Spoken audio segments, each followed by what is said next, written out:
Okey, Assalamualaikum. Ada sebuah Viva. Viva ni datang daripada Grand Patah. Dia datang, kita buat full checking. Dia berambil. Bila kita check memang banyak masalah. Masalah leaking suspension dia, masalah pada dia punya kelas. First kali kita boleh tengok masalah bunyi dia. Kita boleh tengok lower arm dia. Masalah pada ball joint dia. Ni kita tengok ball joint dia. Kita boleh tengok lah keadaan dia punya lower arm dia. Dah lama lower arm ni. Bush dia dah crack lah. Owner pun sendiri tak nak tukar bush. Dia cakap tukar baru je lah. Senang. Kita pakai pun pakai lower arm heavy duty. Tak risau. So kedua, bahagian steering rack dia. Bahagian steering rack dia ni, bawah tu steeringnya tak apa, sedap lah. Ke kiri ada ketak. Ke kanan ketak. Ke kiri ketak. Dia macam ada free play kat situ tau. Bila kita check, memang steering racknya masalah lah. Nak check ni ada cara dia. Kereta tu biar dekat jalan, kita pegang steering rack dia, pegang. Umpama steering ni ada load, steering ni ada bebanan lah. Bila kita rasa kat body dia ni memang ada free play.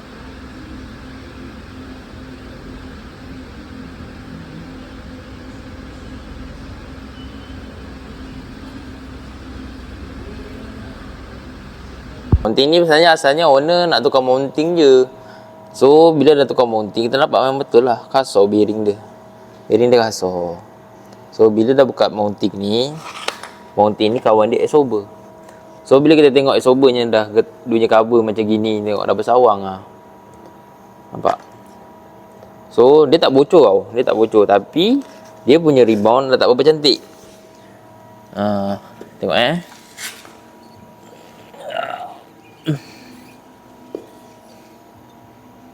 kat sini tadi ada ketok. Bila kita tekan ni, nampak tu. Tu.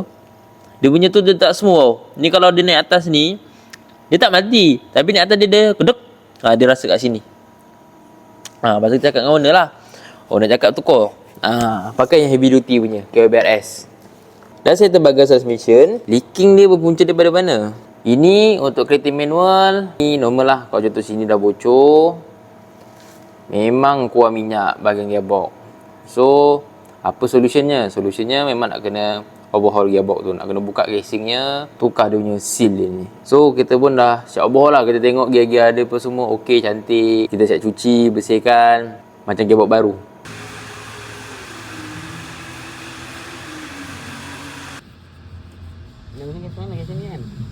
Kan?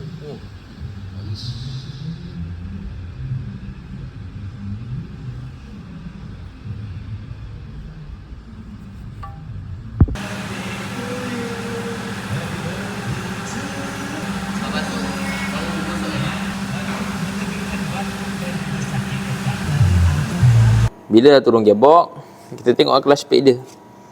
Clutch plate dia ni masih tebal lagi, dia jauh lagi dengan rebate dia. Tapi nampak? Tu?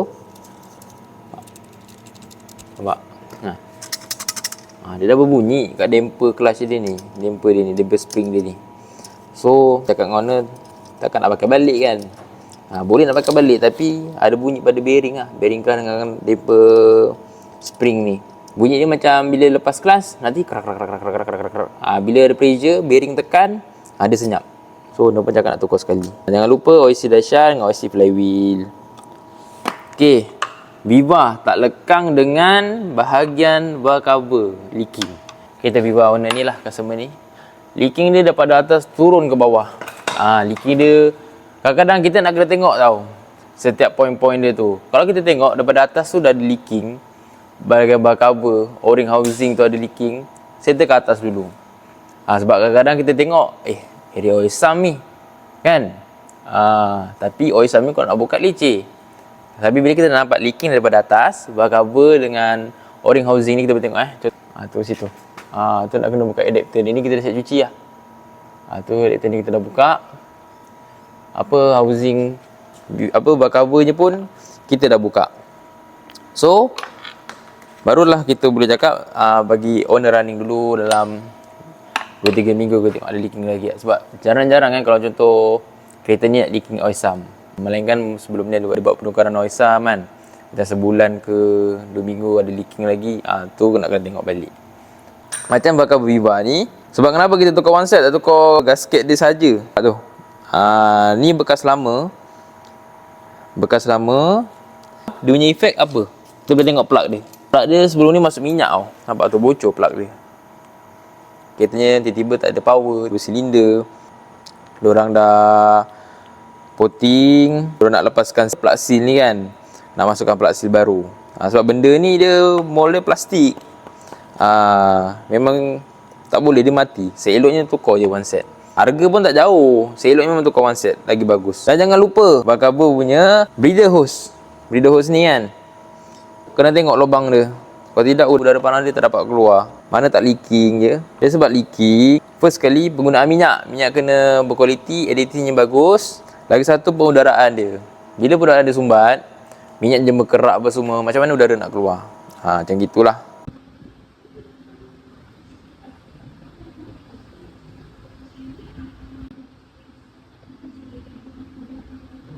Untuk kereta Viva, Kenari, kancil, kita akan tengok bahagian gear lever ni. Biasa sini yang bocor tu. So ni kita dah overhaul. Kita boleh tengok lah gearboxnya. Ni kita siap overhaul, dah siap bersihkan, dah sealant balik. Dah tak ada bocor, Alhamdulillah. So sebelum ni pun kereta ni ada bocor. Grease kat belah sini tau, penuh. Punya merecik. Merecik awal.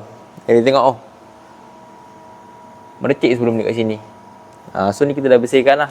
Bearing ni ada simptom. Dia tak bunyi lagi tapi dah ada simptom. Bila kita kereta ni, kita jackkan dia. Kita jackkan dia ni kan. Umpama kereta ni ada bebanan. Sebab kita nak jack bahagian bawah susah. Nanti kita nak gerakkan dasar susah. So kereta ni, kita jack kat bahagian low arm dia ni. Jack. Kita check bahagian sini lah. Banyak tak? Dia punya free dia. Macam ni kereta ni ada simptom. So dah macam gini getah dia. Dia cakap dengan owner, seeloknya memang nak tukar sebiji. Owner pun okey. Dia pun sayang kereta, dia jaga kereta. Okay, so kita dah bersihkan lah bawah ni. Kita bagi kasih slayer. Satu layer. Kita bagi slayer. Kita boleh tengok bahagian gearbox dia. Gearbox dia dah cuci. Bahagian suspension dia, subframe ni kita pun dah spray. Bahagian leaking daripada atas sampai ke bawah pun kita dah bersihkan. Papat macam repaint ni, cuci ni, kita belanja. Kita belanja customer sebab dia dah buat banyak dengan kita kan. So untuk next appointment pun kita dah cakapkan dia apa yang nak kena buat, So customer pun dah ready. Okay, standby nak buat ni. Kita sebagai pemain pun nak kena toleransi lah. Janganlah kita nampak benda tu masalah, buat tu je. Kita pun nak jaga customer. Jaga customer, bang, ni nak kena standby bang. Nak kena standby, nak kena buat ni, nak kena buat. So kita explain benda tu baru dia faham. Kadang ada setengah customer, perempuan, lelaki, dia kurang faham tentang kita. So kita explain benda tu. InsyaAllah dia akan faham. So tu sajalah perkongsian hari ni. Semoga ilmu bermanfaat. Jangan lupa like, comment, share dan support Dalam Auto. Mana nak servis kita, repair, boleh roger kita, boleh DM kita. So tu sajalah perkongsian hari ni. Semoga ilmu ni bermanfaat. Assalamualaikum. Bye bye.